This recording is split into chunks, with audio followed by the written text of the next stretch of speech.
بتائیں گے گورنر سندھ کامران خان ٹسوری کو بھی قتل کی دھمکیاں ملنے لگی ہیں۔ جان سے مارنے کی ای میل موصول ہوئی ہے۔ کامران ٹسوری کا نیوز کانفرنس میں انکشاف، کہا مجھے عمران فاروق طرز پر قتل کرنے کی دھمکیاں ملی، دھمکیوں کے باوجود لندن کا دورہ مکمل کیا۔ گورنر ہاؤس کے دروازے عوام کے لیے کھولنے سے متعلق بھی مجھے تھریٹ ہے، کہا نوجوان نسل کو نشے کا عادی بنایا جا رہا ہے، پر انہیں ملک سے 32 قسم کی منشیات لائی جا رہی ہیں۔ مصطفیٰ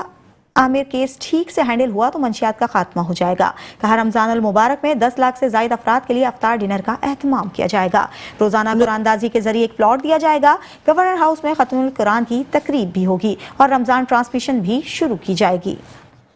گورنر سندھ کامران خان ٹسوری کو بذریعہ ای میل جان سے مارنے کی سنگین دھمکی، گورنر سندھ نے تمام دھمکیوں کا راز فاش کر دیا۔ گورنر ہاؤس میں پریس کانفرنس کرتے ہوئے کہا کہ تھریٹ سے متعلق رینجرز اور تمام اداروں کو آگاہ کر چکا ہوں، بزدل یہ نہ سمجھیں دھمکانے کے بعد میں چپ بیٹھ جاؤں گا۔ آج جو گورنر ہاؤس میں سٹیج بننے جا رہا ہے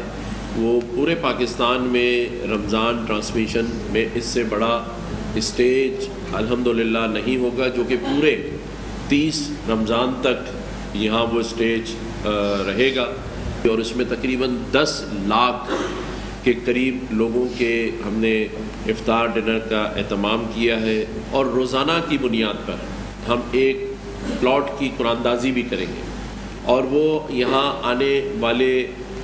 جو مستحق ایسے لوگ ہوں گے جن کا اپنا گھر نہیں ہے وہ اس قرآن اندازی میں شامل ہوں۔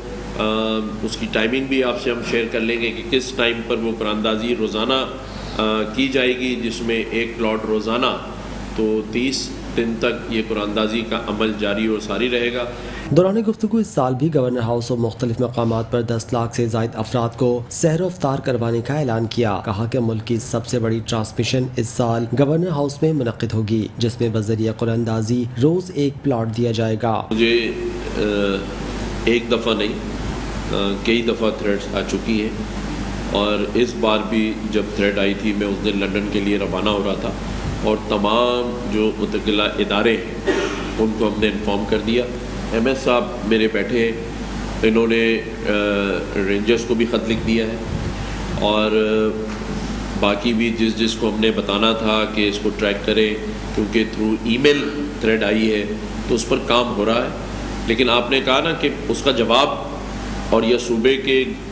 ایک آئینی سربراہ کو تھریٹ ملی